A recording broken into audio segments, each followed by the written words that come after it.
everybody and good evening to you all. You're all so welcome here to St. Patrick's Upton, and thank you for attending and thank you for all your membership. It's great to have so many members, and of course visitors are always welcome. If you have any friends or anything who want to drop in just for a night or two to see what we do here, they're more than welcome as well.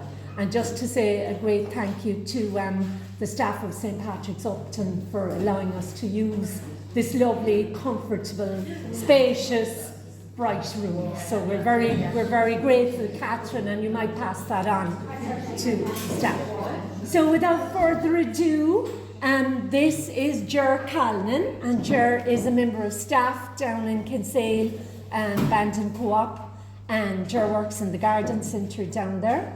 So I have been to one of Ger's talks already, and he's a font of knowledge, and I'm sure we'll pick up great hints and tips and the new word hacks tonight. Oh, very good. So Ger, it's great to see the colour that you've brought. We could all do with a bit of colour now at the end of summer again, and loads of bulbs and everything, so you'll be keeping us busy for the next month or two. Definitely, yeah. Thanks, Ger. Yeah. So I'll hand you over to Ger. So normally the first question I get asked is the phone. I'm just recording myself, so if anyone missed it, you can just have a look at it on YouTube afterwards if you want it. Or not, it might be boring, you never know. To sit down at YouTube. Anyway, I'm Jeremiah Callanan. I work at Bandon Co-op in the Garden Centre. Just briefly about my experience before I start. I was just saying before I started, we have a veg garden at home. It's about maybe a fifth of an acre or something like that, and that I share with my parents, and that's how I got into horticulture. I was very lucky that I knew I wanted to get into horticulture when I was in primary school, which is definitely not the norm knowing that early. And I went to, my father also worked in Cork County Council in Kinsale, so he did all the flowers for the last 30 years in Kinsale. He retired last year. So all the town flowers would have come to our vegetable garden because it was a walled garden and he could water it and stuff, so that's kind of how I got into it, and especially with the veg garden as well. I went to college straight after school. I went to Stefan Efa and I studied horticulture, and basically straight after that I just went into garden maintenance, and I did garden maintenance around Kinsale for 15 years. I also was really lucky. If you're in Kinsale, when you go past the Spaniards there and you're on the way to Charlesport, I worked in a very large garden there like every week for 15 years, and they very kindly paid for me to go to England and work in their main estate in England, which was 26 acres, walled garden, their own woods, tennis court, swimming pool, the whole lot. So you can look that up online if you want. It's called Lee Ford in Budleigh Salterton. You can actually visit there. So that was maybe part of my work experience, I suppose. I worked away at the garden maintenance then for 15 years. I was up at a school for a while doing maintenance and stuff up there, but they in turn came to the garden I worked at for 10 years, the Furry Garden in Kinsale.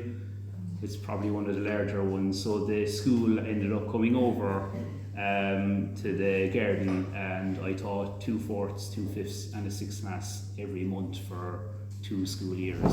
So they brought all the produce home and stuff like that. So I think the polytunnel was 5 by 10, and then the outside growing space was 160 square meters, as well as cutting all the grass, cutting all the hedges, doing plant sales and everything. I did that over 3 days, so that was busy. I eventually, I was working in them 2 gardens, and I went part-time in the co-op and in the garden centre, and I eventually went full-time there a couple of years ago. And it's a different experience as well to doing the garden maintenance, because of course it's selling, which is completely different. Anyway, that's most of my experience. So I've been 18 years in horticulture. So I'm just going to kick off. So some of the topics I'm going to go through today is the soil renew, the bulbs, some of the winter bedding, and just potting up in general as well, and maybe kind of like why we do what we do. We always do things, but we kind of do them without thinking, and knowing why is actually helps us to do it more, I think. So we'll kick off the first one there, the soil renew. Has anyone come across soil renew before? Yeah. Very expensive. Yeah, it's good though. So it's an Irish product, and it's organic, so that's brilliant. That's the way we're supposed to go. Also, one amazing thing about Soil Renew is this bucket, which is 3 kgs, according to the information anyway on Soil Renew, is equal to 1 tonne of organic farmyard manure. So I thought it sounded like this crazy magical product that probably was too good to be true. Afra in the garden centre managed to convince me that I should try a few of my flower beds, and I thought it was fantastic. It's something I'd normally recommend in most talks I do, it being organic and it actually doing what it says it does. And it's really easy to use as well. You just sprinkle it over the ground and you don't dig it in. So no digging in. It's really easy to use, and it genuinely works. To be honest, I probably won't say too much on it because it's just brilliant. I'd recommend trying to use it. This is generally the smallest that comes in, and then it's that, and then there's a 10 kg bucket. And it works for pretty much everything and anything: vegetables, trees, shrubs, flowers, pots and stuff like that. I would say the main one that I would use it for would be probably vegetable growing. But it's brilliant. I would say if you haven't tried it before, try it. It works a little bit different to the chemicals as well, because you'll see, Grow More and stuff like that we're all familiar with, and that's going to give you a really fast impact. It's going to get working in maybe 4 to 6 weeks. You'll see results, whereas the Soil Renew will be a little bit slower. So there's bacteria in it, and it basically gets into the earth and kind of gets things going, and it's brilliant. Definitely try it. Would you have to have the ground prepared? Get rid of the weeds first and sprinkle it down. It's just. And do it at this time of the year for the spring? It would be good, yeah. It's good to do it in the autumn. Also, a general thing in feeding and feeds and stuff like that, we use like lawn feeds or any type of feeds, Grow More liquid. It's generally, you're getting more bang for your buck when it's in the growing season, kind of like April to September. Soil Renew is still good at this time of the year, but I wouldn't bother going feeding in the winter, because you're just you're not getting your value for your money, really. It's being wasted. It needs the sun and the photosynthesis, and it needs the soil temperature, which would be about 6 degrees for all this stuff to kind of work. So generally, if you took one thing away from feeding anything, it would be to do it in the growing season. One definite thing that just popped into my mind is it's a common one at the garden centre. People want to feed their plant. Might be an evergreen plant now, but they'll naturally go for tomato feed. Does anyone know why that's maybe not the correct choice? So in tomato, so the 3 big nutrients in plant feeds are nitrogen. So think nitrogen for the leaves. That's why you give a lot of nitrogen to grass. It's mainly leaves. Phosphorus would be for the roots, and potassium, which is the main ingredient in tomato feed, would be for fruits and flowers. So you could probably see from what I said, there's no point giving tomato feed to an evergreen shrub, because you're just going to try and encourage it to flower, which you don't really want. So you want to put it into the leaves. So if you took anything away from the nutrients and stuff like that, it would be, don't use tomato feed on that, because it's waste. Like box hedging or something like that, it's just a waste. That would be the common one. So that's kind of more or less kind of what I was going to say about the Soil Renew. You're welcome to pass it along if someone wants to pick it up and just pass it along and have a look at it. It's a really, really good one. I'd highly recommend it.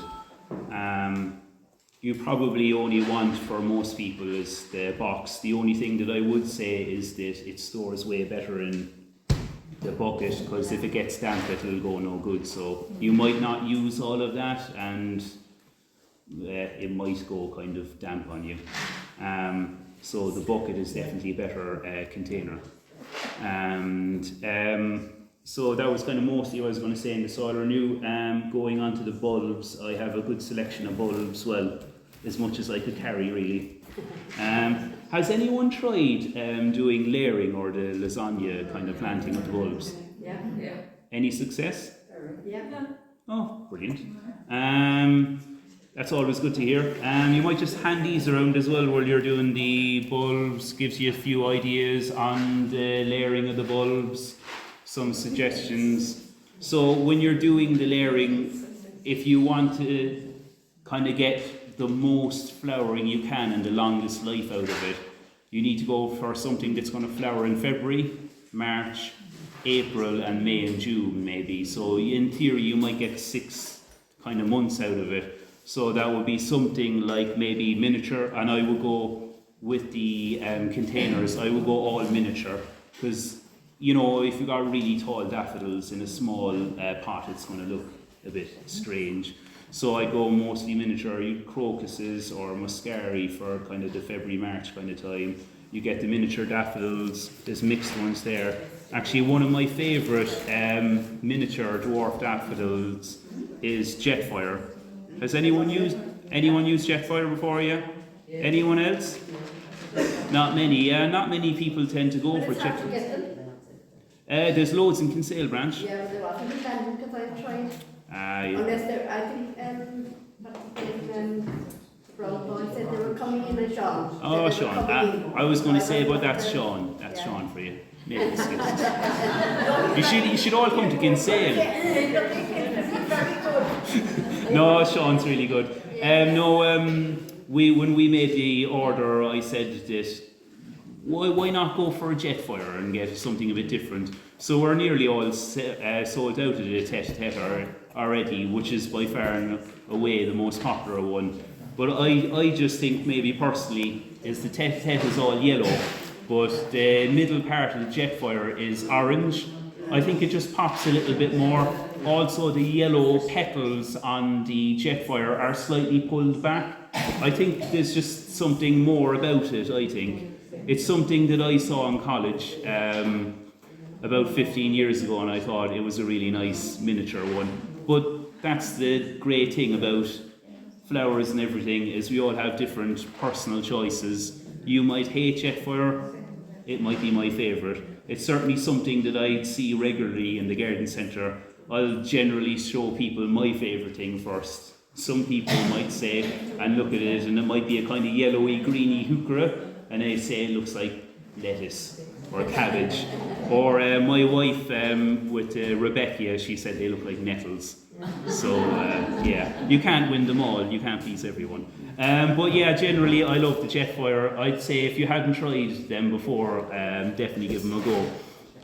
So yeah, generally with the layering, you want something flowering early, middle and late. My late ones are always the miniature alliums there. I think it's Christophi, because they're small. If you get a really, really big one, it's just going to look foolish in the pot. So I'm always looking for the kind of miniature dwarf ones or the tulips that aren't too tall. So it's kind of generally something, there's a nice bit of choice, kind of February, March with the, the crocuses and the hyacinths and the muscari and the miniature daffodils. But generally the middle layer is nearly always tulips. And I normally go with the alliums, then the small miniature one. And the key is maybe it didn't work for some of you, but when you're planting bulbs, we generally plant like seeds and bulbs. It's always, if you didn't know how deep to plant them, the general rule of thumb is 2 to 3 times the depth of the bulb. So if the bulb is this big, it's 2 or 3 times deeper than that. Out in the ground, I would plant it 2 to 3 times deeper, but in the container, you probably see them. They come right at the top. So there's a reason why in the pots. So the compost is really good. and it holds moisture really well. So if you plant them really deep in the pots in compost, you can get rot. Also, really in the ground, in the pot as well, like they only just need to support themselves, so they don't need to go they're not going to get battered, maybe hopefully quite as bad. So there'd be a few reasons you don't have to go deep in the pots. They're just looking, they need less energy. They obviously have better drainage in the pots. That's generally why you don't go quite as deep. Also, a really good tip is you probably shop in Bandon Co-op, I'm presuming. It's closer anyway. I won't hold it against you. He has bulb mix there, doesn't he? Compost. Yeah. We don't have it in Kinsale because we're slightly cut for space. So if you want to save yourself a little bit of money, it's just mix grit in with the compost. You'll probably save yourself a little bit. But with all of the bulbs, I would plant with grit in the ground. I'd make sure that you plant them with grit, because if they're in really heavy soil, they're just going to rot in the ground. Also, inside the containers, and actually maybe pot some up there when I'm talking about them, is I always use grit. So when I'm potting up for customers, I don't know if Bandon do that anymore, but we do anyway. But I always use the horticultural grit. It's just that kind of stuff. It's really cheap. It's $4.50 for a 25 kg bag, so it's really cheap, and it goes a long way. You can get smaller bags, but I think, well, the bags that I order in our branch anyway are much the same price as the big bags. It's only pure convenience. So I also always, when I'm popping up bulbs, I always use Jack Magic. I think Jack Magic is probably the best compost that the Co-op have. You can go for cheaper composts, but does anyone know the difference between the good compost and the poor compost? Yeah, Jack's Magic is good. It's good, but it's good because it's got seaweed extract and great nutrients in it, so there's really good nutrients in it. Some of the kind of more, like the kind of more normal multi-purpose, especially you'll probably explain why seedlings don't work out, always get the seedling cutting, is because there's stronger chemicals like nutrients in it. So if you really use the normal multi-purpose, they don't quite work out in seed and cutting. That's the difference in the seed and cutting. But the Jack Magic works quite well for that as well, so it's kind of not as strong nutrients. But also one of the main things with the really good quality compost is how it holds moisture. So if you get really cheap compost, we've probably all done it, used it, and then it just stays wet all the time, or it just stays dry the whole time. It'll either be one extreme or the other, but I think just the moisture levels in this is really good. It's definitely worth going for the higher quality when your plant is only going to be in a container. Obviously, I would use the cheaper stuff maybe in the ground or something like that. It's not as important. But if your plants are going to sit in a pot for 6 months, you might as well just use the good stuff, because you're probably going to run into difficulty with the drainage and stuff like that. But something you can help with is mixing the grit in with the compost. I generally put 4/5 compost in and 1/5 grit. That's always quite a good mix. There. And another really good one to use, I mentioned the Soil Renew, and I didn't mention this. Has anyone got this before, the brochure? Yeah. Slower. Whenever we're potting up for customers, it's always Jack Magic, and the grit, and some of this. So if think about it, if your plant is going to be in compost for 6 months, the compost the nutrients and that will probably start rolling out, whereas this will give it a little bit of a boost. So it's definitely probably the best way of you can pot up with the best quality stuff. The good compost, the grit, and the 6 month slow release feed. And just mix it all through. You don't particularly have to put stones at the bottom of your pot. And does anyone give them a squeeze before we use them? Yes. Yep. Just make sure, if there's any soft ones, just throw them away. They're just no good if they're soft. And if you do go to a garden centre and you get loads of soft ones, I'd be going back saying, look, they were poor quality bulbs. These are all West Cork daffodils, they're quite good quality. But the later you leave them in the year, like December or something, and the end of November, you'll probably get some soft ones. Obviously plant them the right way up. It's really easy with daffodils. Has anyone grown garlic? Yeah, well, when you so when you break them, because you only use a clove and a clove makes a bulb, but when you break them off, I find it, to the untrained eye, most people can't tell what way is up or down, and it can be haphazard. So I'm just going to put a couple of them in there. You can take off some of that loose kind of papery skin stuff. You really don't have to set them deep at all. With just a kind of light sprinkle on top. I'll be mainly using grit to cover them.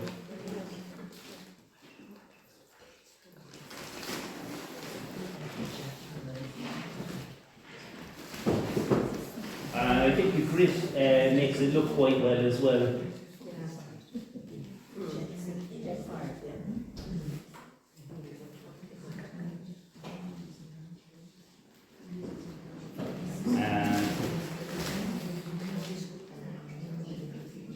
And as well, I did say that when you're planting bulbs outside, that I would plant them 2 or 3 times the depth of the bulb.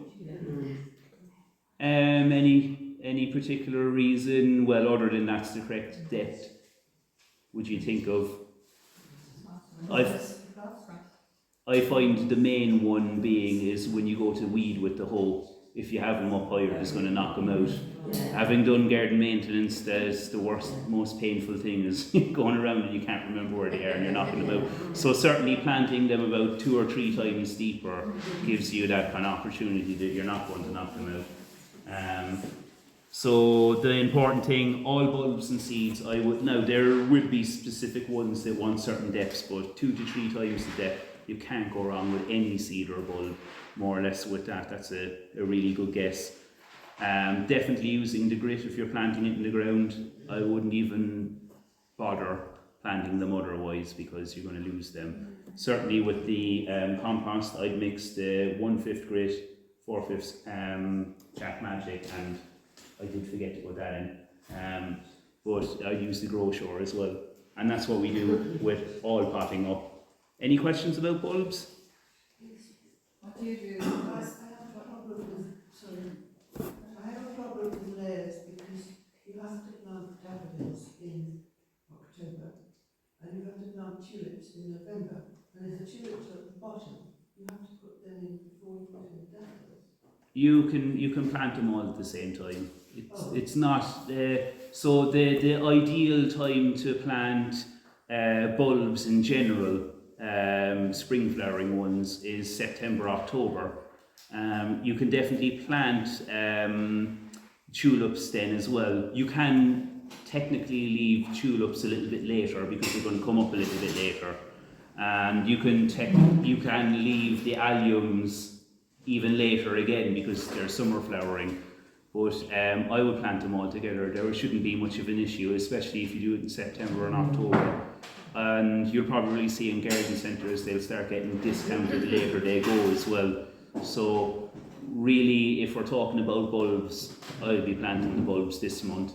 This month will give you the best opportunity for your bulbs to come up in time, and you're probably not going to have as many mouldy ones or anything like that either. So I like when I see bulbs in December, I'm a bit like, is it kind of a little bit of a waste of time? You can still set bulbs in December, but the later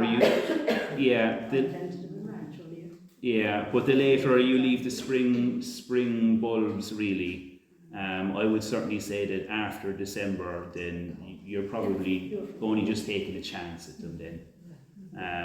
So will they come up the year after then? Pardon? If you set the plate and they don't come up, will they come the year after? Not really. So another thing about bulbs that it would bring me on to my other point about bulbs that I absolutely hate, it's my pet hate, is people mowing the lawns, and they mow all the daffodils once they finish flowering. Does anyone know why that's a bad idea? Yes.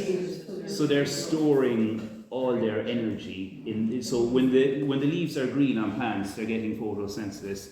They're making plant food. But especially for bulbs, they're only up for a certain length of time. They're storing all their energy for the next season. So if you cut them early, then you're affecting next season. If you cut them very, very early, then they might not come up at all. And I would say if you did plant bulbs and they didn't come up this year, then forget about them. They're probably not going to come up at all because they didn't store enough energy for the next year to begin with. So if you took anything away from the bulbs today, only one thing is set them with grit and don't cut them when they're green. I know they look really messy. I know that's something everyone talks about, oh, they're looking messy. But maybe cut the seed heads off. I know some people tie them. I couldn't be bothered, really. I used to work in big, large gardens, and that was the last thing that I'd have time to do. So, yeah, just don't cut them. It's just a natural thing that the bulbs do, so kind of leave them. You can pull the brown, when they're brown, you can pull them straight off, alright? But, yeah, don't cut them.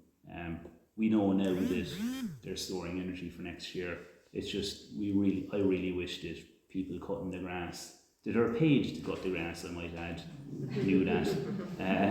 Had a few falling outs maybe over the years. Would you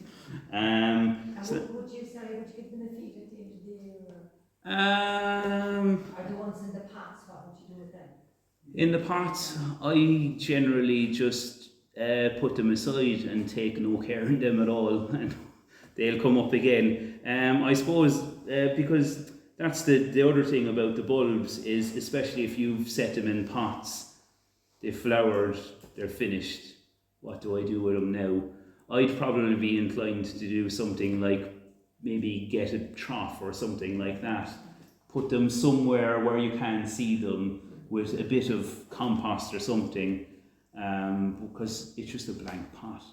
I think one of the things I do with the layering as well is I plant other things in there besides the bulbs. So, I might put some bellis in there or some primroses. At least there's green leaves, before nothing comes up anyway. Even if you had the bellis, if you had 3 of them in the pot and the bulbs come up, you get an extra couple of months flowering as well. So what harm? And it won't look mad that there's absolutely nothing in it. I'd probably generally just move them to somewhere in the garden where, if we had space, under a hedge or kind of something like that, where I wouldn't really look at them. That's what I do with them anyway.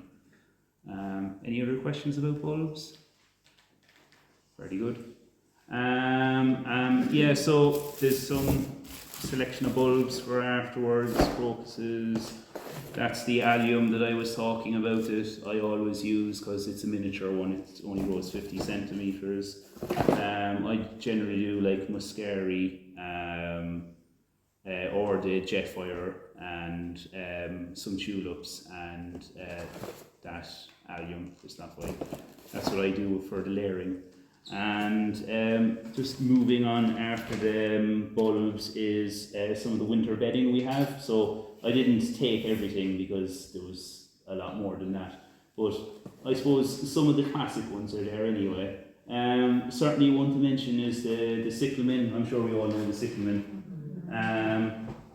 I was told after one season of the cyclamen I'd hate them forever, and I do.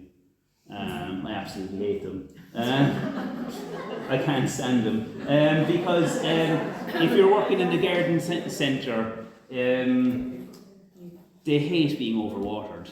They absolutely hate it. If I could give you any tip on this, the cyclamen, is put them somewhere dry or put loads of grit with them. If you didn't have grit, you probably even see how they're planted from the suppliers. Like, they're planted fairly high out of the pot. So worst case scenario, you don't have grit, plant them higher out of the ground. If you do have grit, use grit for sure. But the reason why they're so painful is that when they're in the garden centre, to keep them looking at their best, you're going to have to, at some stage, go through all the cyclamen, have a look. Is there any dead mouldy leaf in there? Probably always is. That one's on the turn and stuff, so that leaf, but take all the mouldy leaves out and take all the stems right down as far as you can that are dead, because what happens is one mouldy leaf ends up spreading through the whole plant and killing it. And you could probably see where I'm going now. You've got a trolley of cyclamen, and some fool like me has to go away and clean them all anyway, so we can sell them. Poor sales. Yeah. In the cyclamen anyway. But yeah, that's just the key with the cyclamen, is if you could just look at them once or twice a week and take some of the dead stuff off, then you're flying. And you've planted them with grit, they'd be delighted. I would even say, if you have them by your house, bring them closer to the fascia of the house to get them out of the rain. They just like a good dry spot. Once you know that, they'll work great. But again, using the poor quality compost, not using grit, and hanging them out to dry, they're not going to be happy. It's something I see a lot at graveyards as well as the cyclamen, but it's something that I'd probably try and avoid planting in one of these kind of containers. I try and use the hardier stuff like the bellis, but I know some people will say they're just daisies. I've got loads of daisies in the lawn, but I love them. I absolutely love them. But it's so funny what people say. It's brilliant. So normally how I even do a container would be, I'd have something slightly bigger in the middle, like the header, and then I'd go a couple of cyclamen, and then just put some violas around it. I think doing the containers, the key to it is keeping it simple and not overcomplicating it. If you have something slightly bigger and taller in the middle, it's nice because it's just going to be completely flat if you use all violas and daisies. It's just going to look flat, and I think just having that height in the middle helps. Even doing something easy is just 1, 2, 3 cyclamen, and then just filling the spaces with the viola. It's a pretty easy one to do. I would also try, and maybe if you wanted something a little bit hardier, maybe generally the graveyards are a bit hardier because they're wide open, there's no shelter, and we don't go up and look after them as much as I'd use something maybe hardier, some of the bellis. I'd use some evergreen stuff as well, maybe like a juga, put the odd juga in. So, because what tends to happen with the violas and the pansies is, especially if you get maybe a 10-pack like that, you get it in, but they all stop flowering at the same time because they are all growing at the same time, so they stop flowering at the same time. So if you put loads of them in, they go. So if you mix them with something else, it's always helpful, because they'll be kind of slightly peaking at different times. That's normally what I do with the potting up anyway. And we have my other not so favourite one that I didn't bring is the painted header. Anyone a fan of the painted header? No. Good. I can't understand why we'd spray plants. But they're, like, in their own right, they are nice, and there's a good selling point as well with the painted headers is if they die, they kind of look the same because they're just spray painted, which is actually how I sell some of them, because people aren't keen gardeners. They're like, oh, it's the ideal plant for me. But they can be nice with other things, but they kind of, I think they look a little slightly garish. So there's the painted headers, there's the violas, there's pansies. We got some nice kind of Halloweeny kind of pansies in. Obviously the pansies are the ones with the bigger flowers, and the violas are the slightly smaller ones. As well, when you're planting the headers, a little bit of ericaceous compost. So I'm sure we're aware that they like acidic ground to grow in. So camellias, headers, azaleas. No, not so much hydrangea. You can change the colour of them, but they like acidic compost. So if you did have a handful, your header is going to be much happier in there. It might probably go a little bit yellow or something over time otherwise. But I know we don't want to buy a whole 50-litre bag of ericaceous compost. I don't know, I can't remember in Bandon Branch, but certainly in Kinsale we have, if you ever see the 10-litre bags of citrus is also ericaceous, so you can just buy a 10-litre citrus.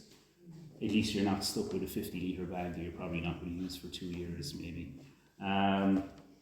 So yeah, the headers are the one that might catch you out there, so just maybe a handful of ericaceous if you had it. Any other favourite winter bedding that I haven't pointed out? Yeah, Hellebores is lovely. We generally have at the moment, we just have the bigger ones in kind of the 1.5 litre pots. We did last year have the 6-pack ones. We haven't got them in yet. But again, that's a really nice one to have because it's evergreen. And I like having some of the evergreen things in there. They're a little bit hardier for the getting too damp or something like that. Also the Hellebores, you probably notice over time, go kind of a bit kind of off, the leaves go all poor. Just cut all the leaves off and they'll shoot back up. That's the easiest way to tidy them up, especially in the growing months, is just cut all the leaves up and all fresh ones will come up and you'll have a nice tidy one again. So having the mix of the evergreen is really helpful. The Hellebores, the Ajuga, some of the heather and stuff like that. Even in the window boxes, some of the ivy and finca. Finca is always a good underrated one to choose something besides the ivy. I don't know, maybe people in Kinsale are a bit boring, but they seem to all go for variegated ivy. Yeah, and we also, and don't forget about the trailing pansies as well. I didn't bring any, but they're fairly useful for hanging baskets. Anyone do hanging baskets at this time of the year? Yeah. Oh yeah, not many, yeah. Hopefully I'm going to start mine soon. The begonias are kind of finished really. So that's mainly the winter bedding.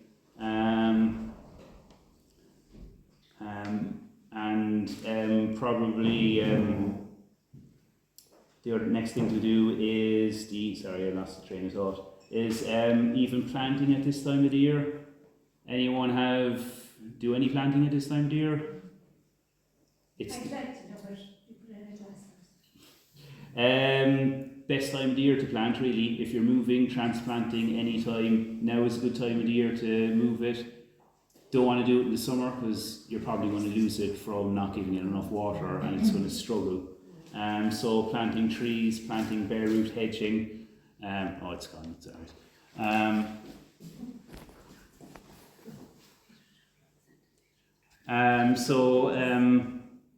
It's a really good time of the year to plant trees. Bare root hedging is coming in November. If you are getting bare root hedging from the co-op, we're doing it to order. So we won't just have it like we usually did because it was coming in bulk and we were losing a lot of plants because we had to buy it in bulk. But bare root is really, really cheap if you need to plant hedging at this time of the year. I think a bare root one could be about $2.90 or something like that, depending on what it is. It's Laurel is the one that I was thinking of.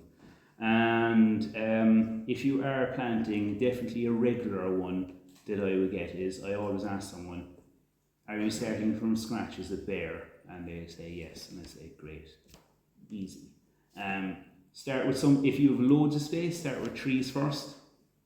But no matter what space you have, start planting evergreens first. If you're in the middle of the summer, it's very tempting to plant hydrangeas first and deciduous stuff first and all your summer perennials. But what will happen then is you've started off with all the summer stuff and you don't have much room for evergreen stuff. And then it comes to the other time of the year where all that's gone for months, and you just have kind of twigs and nothing much there. So if you start off, just turn it off. If you just start off with your evergreen base, then you can't go wrong. It's really, really simple. And say if you have something like, even like the length of the room, just do something repeating. If you go all higgledy-piggledy, it'll look higgledy-piggledy and it'll look kind of messy. You can get it right if you do something with it. Yeah, but plan ahead. I would say if you're starting off fresh, go with evergreen. We'll just say the length of the room there, you have like maybe 5 repeating evergreen shrubs, big ones at the back, I don't know, camellias, and then you might have a few smaller evergreens like in 3s. So you're doing this repeating fashion. If you do it in a repeating fashion, it's always going to look nice. And then once you've finished all your evergreen stuff and you have got space left, then do your summer stuff. I know it depends what time of the year you go to the garden centre, because you're not going to, you'll get perennials now, but they're kind of coming to the end. But ideally you'll be able to do your evergreens first anyway, and that's the way it's going to look in the winter. You get your summer stuff in then, and then what you need to do is trying to extend it as long as you can. So you're looking for autumn stuff, you're trying to look for your Alstroemeria, your Rudbeckia, your Japanese anemone, them kind of sort of things that go on a little bit longer, and then you're trying to look for maybe your spring bulbs. So once you've gone your evergreens and your summer stuff, and then you've gone your autumn stuff and your spring stuff, you've all of a sudden got colour for nearly the entire year.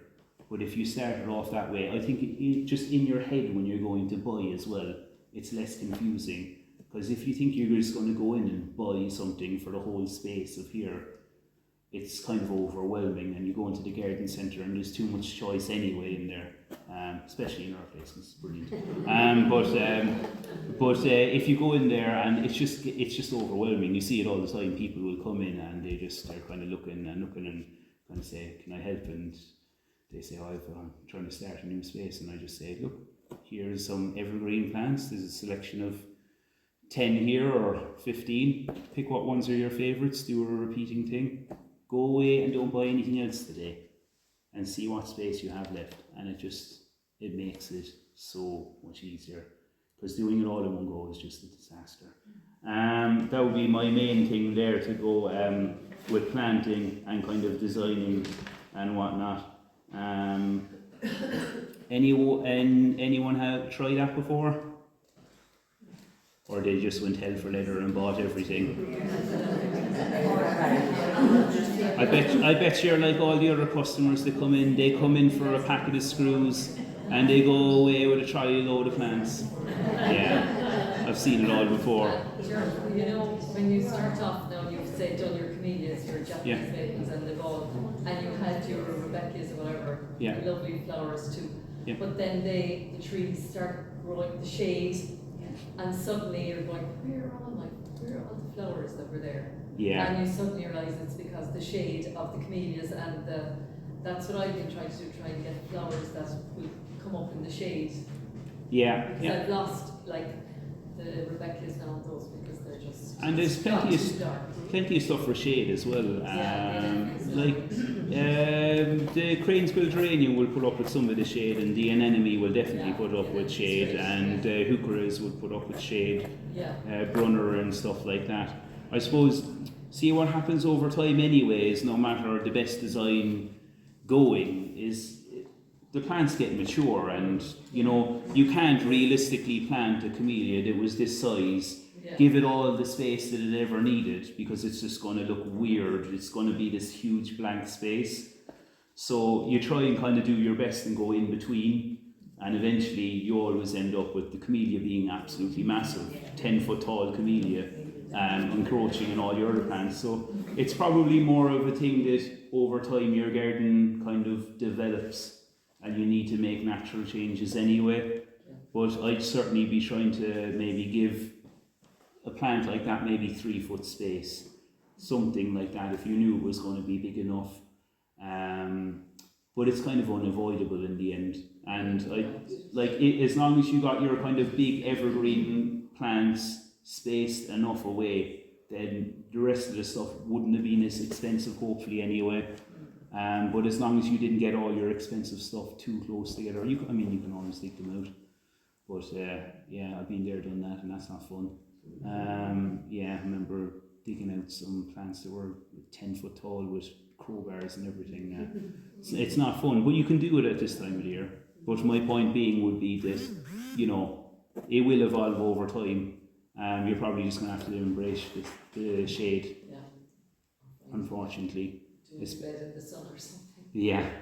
But yeah, certainly I'd be like, go in and ask the garden staff as well, you know, like, because most of them will probably realise that, oh yeah, there's this one, or they might not have heard of this one. Well, the first one you said was a Cranesville, is it? The Cranesville geranium will put up with probably some amount of shade. Say it again, I don't know. The Cranesville geranium. It wouldn't be like deep shade, but certainly the heucheras and the brunnera and stuff like that, and hostas, if you can keep the slugs away, and brunnera, and the anemone. But there should be a good selection there, and there's always new stuff coming in all the time. I mean, even this year, I was looking at this hydrangea came in. Sean from Bandon was like, oh, I'll take some of them. It's a hydrangea hot chocolate. It was just a brand new hydrangea. I don't know if anyone's seen that one. Yeah, it's pretty nice. It's got these kind of chocolatey kind of coloured leaves underneath and pinkish. Really pretty. There was even another hydrangea that came in. It was, I think, brand new as well this year. It only grows 2 foot. Perfect for pots. So it would be always something that I discovered actually from working in garden maintenance, and I know we all do it, is you go into the garden centre and you buy your favourite things, and you probably don't really look too in depth of what else is there. Well, I will never forget my first day of working in the garden centre. After told me to go out and look at the compost, and I was like, well, there'd be 3-4 different types of compost. And I got a bit of a land because there was actually 12 different types of compost. And I was like, oh my God, do people really buy all these different types of compost? I remember there was New Horizons, so that's organic and peat-free. So some people do like organic and peat-free and they won't buy anything else. Some people want peat-free compost. The Jack Magic is actually reduced peat, so all the ones with peat are reduced peat now. I would still say personally, just from a performance standpoint of view, is the peat performs better. It holds the moisture better than some of the peat-free ones. And there was hanging masker ones, there's tree and shrub ones, there's seed and cutting, there's the tomato grow bags and everything. And I thought, oh my God. And don't people ask for every single different one? Is what I learned. And even the garden products like, Grow More and stuff like that, there's so many other ones. I would definitely be going around having a look at them as much as the plants and being like, I wonder what this does. They have some, asking a member of staff, you might end up finding your new favourite plant. You never know. It's definitely worth asking. Sorry, can I just ask you about, compost now? When we're finished all our boxes and whatever. Yeah. And you're throwing it. Can we do anything with it? Yeah, I'm glad you asked. So what I would be suggesting is if I potted up something, for instance, the next time you go to plant anything in it, really, you should probably just renew it and just go for new stuff after a year anyway. What I would do with it is I would probably use that compost and put it in the ground with maybe a shrub or something like that. It's just going to help it retain some moisture. Maybe if it's really, really old stuff, I might even just throw it on the compost heap or just spread it in your beds. But I definitely wouldn't just throw it away and not. But using it in I know the compost heap is probably feels like throwing it away, but it is adding to it again, and you're going to use that. But if if you're trying to keep it organically, you want to be organic. Yeah. You know what I mean? If you were using a compost heap, we say for your vegetables and things. Yeah, well, you might have to chuck it somewhere else. So then, I didn't actually think about that because we don't really go organic at home in particular. and we don't have much pots. But yeah, I mean, just using it in around some shrubs and stuff. Certainly hydrangeas would absolutely love it. So hydrangeas, it's in the Latin in hydrangea is hydra, water. They love water. They hate being dry. I did notice in Innishannon when you go over the bridge in the summer, they got really, really dry, like every other hydrangea. But mulching that around hydrangeas for the summer would be great. It would probably be the best thing you could do. That's what. You'd have the old vine weevil in it or something, would you? Yeah, if you vine weevil, yeah, don't put it near anything. Kill them all. But you need to get nematodes to get rid of vine weevil. So we did have a spray at the co-op. It was vine weevil and something. It was brilliant. It worked really, really well, and it worked really, really well at killing bugs and stuff. But I don't think we're allowed to get it anymore. I think it's off the market. So the only other option now is nematodes. Has anyone come across nematodes? Is it too late to use them? Yeah. Is it? Oh, Yeah. I'm after getting them. Oh shoot. So the toads. It's little mite. So the vine weevil, if you've got vine weevil, you need to spray the nematodes when it's going to be warm and in the growing season, not when there's frost. Because the nematodes are these little parasites that eat the vine weevil, so they just won't survive if it's too cold. So you have to do it in warm weather. Otherwise, you're just wasting your money, really. Even when you're using them, you have to put them in water between something like 15 and 20 degrees.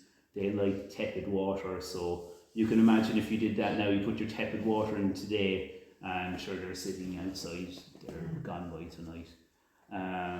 But yeah, vine weevil are hard things, they're hard to get rid of. Yeah, and we don't even really sell nematodes, so I think you can get it from fruit. I get it from Mr. Middleton. Oh, brilliant. Yeah. See, the problem is when you get nematodes, if you've not got them before, you need to put them in the fridge straight away. And then you need to take them out of the fridge and use it, wait half an hour for them to warm up and put them in warm water. And you can't use it in a, as I discovered recently for using them for the first time after reading the instructions is, did you put it in a sprayer or in a watering can? In a watering can. Good, you're probably better off, because I was reading the instructions and the nozzle had to be, you know the way the water goes through? Oh, yeah, it had to be about 5 mil, yeah. and all the hose lock ones are 3. So they wouldn't fit through the nozzle, so you'd have to use the watering can, because it would have been so much easier to use the sprayer. I'll give another go off it. I'll find a different sprayer. I'm actually going to pop up this while I'm here. And anyone have any other questions? Have you any experience of using biochar? It seems. No. And what is that? It would be something a bit similar to soil renew. I just know it seems to be getting very popular now. It's not available down here. I don't think we have it. Yeah. There isn't. That reminds me, there is something else as well that gets rid of vine weevil and stuff. It's I can't remember the name of it. I might text it on later. But it's like a kind of a type of soil. It's just got, I don't know, bacteria in it, and it basically kills everything. So it is organic. But it does kill every living thing in the soil, so it's both good and bad. But it's better than using spray, I suppose. I know lots of people are kind of maybe against using sprays and stuff. You probably noticed in garden centres that remember little ready-to-use roundups? Just the sprayer, the little. Do you notice they're gone? No. They're all gone. You can't get them anymore. You can only buy, in the co-op anyway, you can only buy a half litre of concentrate Roundup or the litre. So they're all off the market. You probably notice things like the Westland Rose Clear, the blue bottle. Remember the blue one? Yeah. Gone. Doesn't exist anymore. It's all organic now. And it's not quite as good. It's not quite. It has to be better, surely. It's not. It's better for the environment, all the stuff, but it just doesn't work as well. that's the frustration at work now, is that, you know, you don't have it anymore. People are coming in to expect it and they really want it, but obviously we can't sell it, and rightly so we can't sell it. But I really wish that people would start making products that work, you know, as well. But yeah, the ready to use Roundup, no, gone. It's brilliant. It's brilliant. But see, the problem is I can say straight out is what's happening was someone will come in. Can I have Roundup? Yeah, that's fine. Yeah, show them where the concentrated Roundup is. And you have something to measure it out at home. Measure? What do you mean measure? I just pour it in a watering can. Is what you get. And I just standing there in disbelief. And so I normally say something like, you know, it's obviously really bad for the environment, but some people aren't bothered about that. So my next thing is normally say something along the lines of, well, you know, it's way better value for money if you just use what you're supposed to use, 25 mil or whatever, and you spray it all in a dry day, it's going to work the same way. I know the other side of it is people want all the weeds to die in 24 hours, so I put it on extra strong. It's just a waste, honestly, it's a waste, and that's the whole reason why we can't get it anymore, is because everyone was doing that. So we kind of shot ourselves in the foot by doing that. I must say, when I was doing garden maintenance, I only ever sprayed gravel paths or driveways. I didn't spray the soil or anything, and I definitely noticed over the time that I've been doing garden maintenance, and don't forget to use this time, there's a lot less bees, and they seem really, really dozy. Like, you're there with the lawnmower, and I could be cutting grass for 8 hours, so, you know, there might be one that far ahead of the lawnmower, and I'm kind of pushing the lawnmower, like, yeah, come on, he'll hear the noise and he'll go, and they just don't go. I was in London at the Natural History Museum, and they had a whole massive, like, just 20 bees that don't exist anymore. So I suppose what we need to be teaching the younger generation is to try and go organic, try and, you know, do something to improve, try not to use Roundup.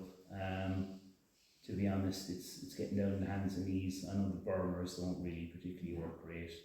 And there are sprays without glyphosate, but they don't kill quite as strong weeds, is to take note of that. So if you're really trying to look at killing stronger dandelions, they don't quite work the same.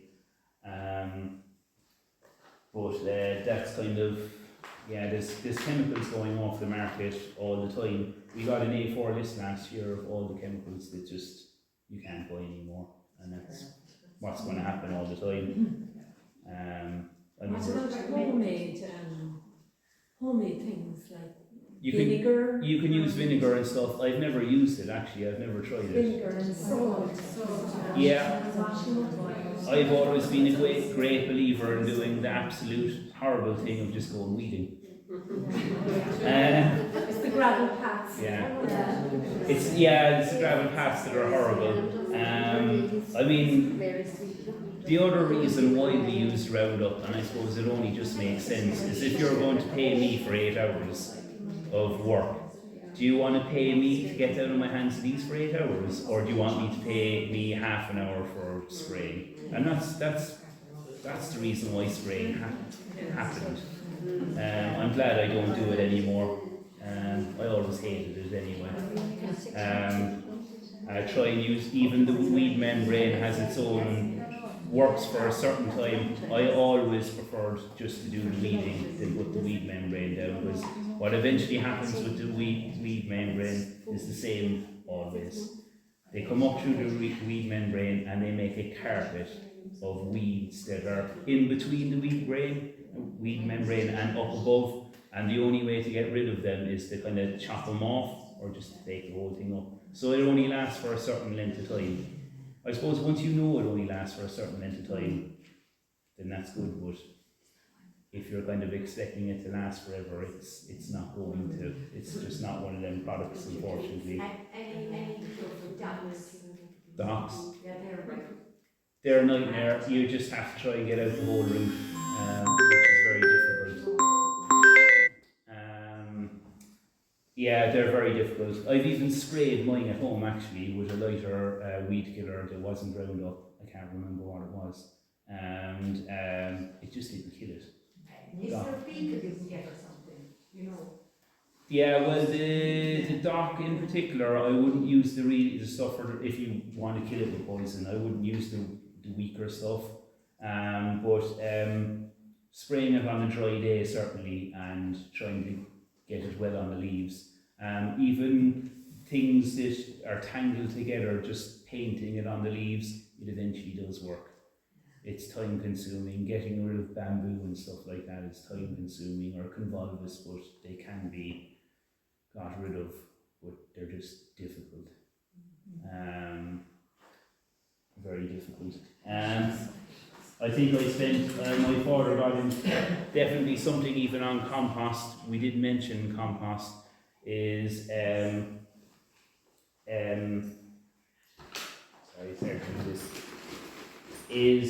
composting. Anyone do composting? Yeah. Yeah, just a quick one on that is that we put all our grass clippings in and all our green waste. We need to mix it with brown stuff.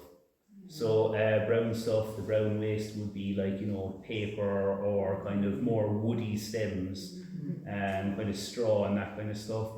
If you're trying to get your compost heap good, you probably don't need the products that we're maybe selling for them, because you can, if you have the right mix, so it's nearly 50-50 green and brown, but it's nearly impossible because you can imagine you've got loads of grass clippings. But if you can try and get them layered and evenly broken up, and try and get some air in there as well and mix it, so the air into the compost is going to help it. If you think about composting, it's like a living thing. It needs water and it needs air. Water, rain, and air turning it.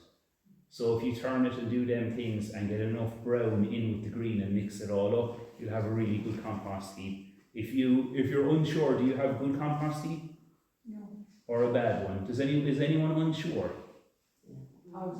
The way to tell it is that if it's a lot of green stuff, it's going to be wet, there's going to be flies, it's going to be soggy, it'll probably smell. No one has it the opposite way, the dry way, so you're probably fine. But that's probably the way of knowing if you've got a poor one anyway. It'll be wet and sludgy and horrible.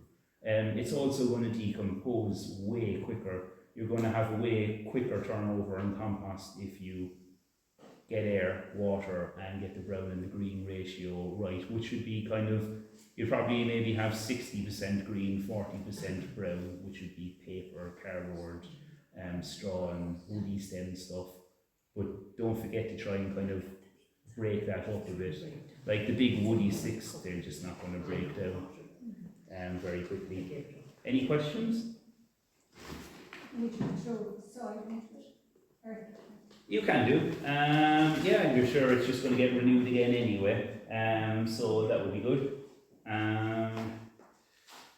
Also, you probably see when I'm doing this just to break some of the roots to get them going. So if you don't do that, what tends to happen is they just get stuck in the same kind of pot shape. They never grow out of the pot shape if you don't tease out the roots. So that actually encourages them to grow much quicker if you kind of tease them out like that. I'm kind of finishing up there now, so if anyone wants to ask questions or even have a look at the some of the plants there, so they should all have prices on them. I hope so anyway. And if they're an odd price, by the way, I think there is something there, an odd price on. Some of the bulbs are an odd price. Don't worry, we'll round it down. We'll just make it kind of even. You know, if you have a fiver or something, we'll work something out. So if you want to have a look, also the bulb, if anyone wants it, they can take it. It's nothing terribly exciting. And The pot that I'm doing is for raffling, if I can finish it.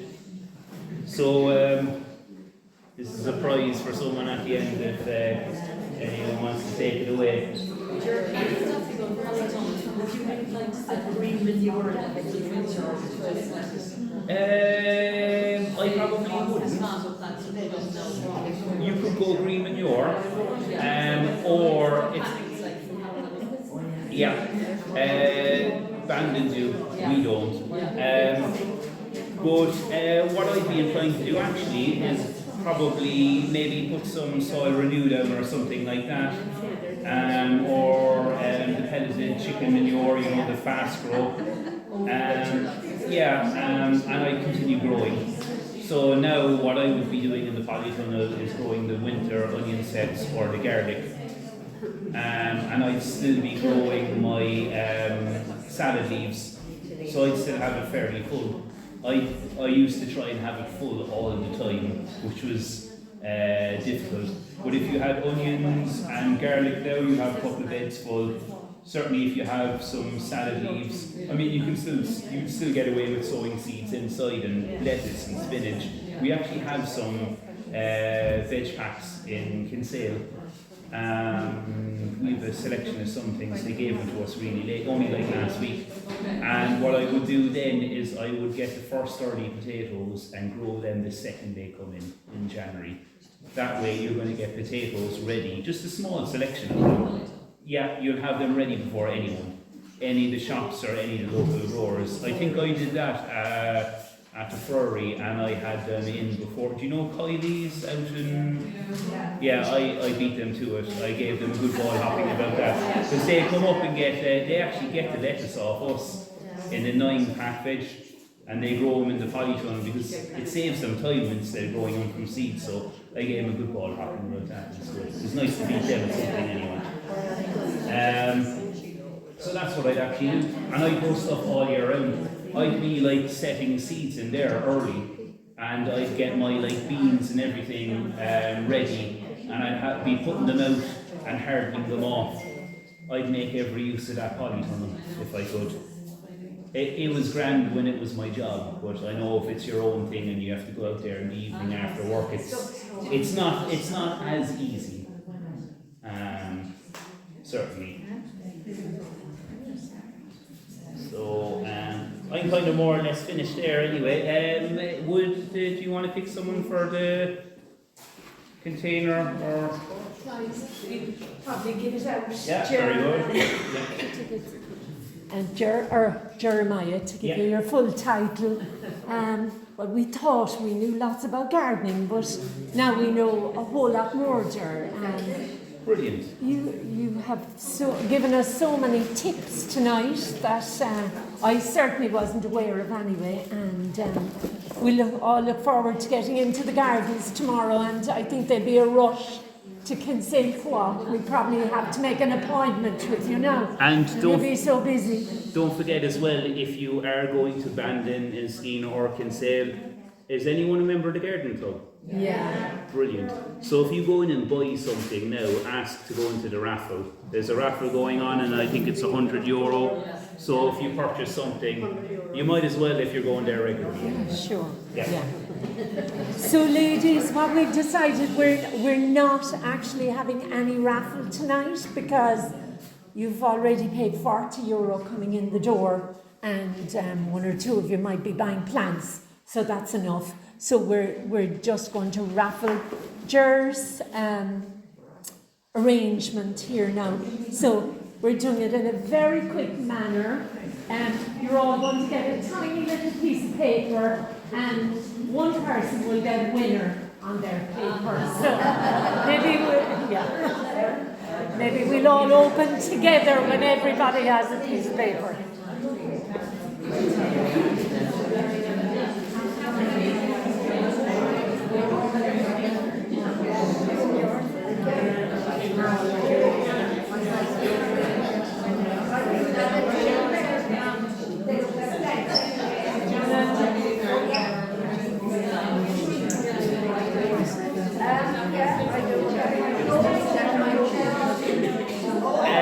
I list some of it, but there'll be a good proportion of it on it, alright, yeah.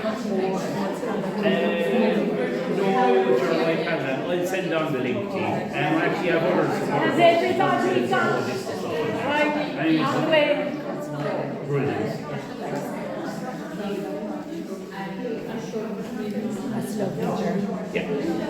So listen, if people want to buy some plants, Work away, yeah, work away. And by the way, when they're lifting it off, this falls off very easily, so just be really careful. Okay. And the prices are on these. They should be all on them, yeah. If not, just ask me anyway. Has everybody got their expensive looking piece of paper there? So we'll all open together now. Not me anyway.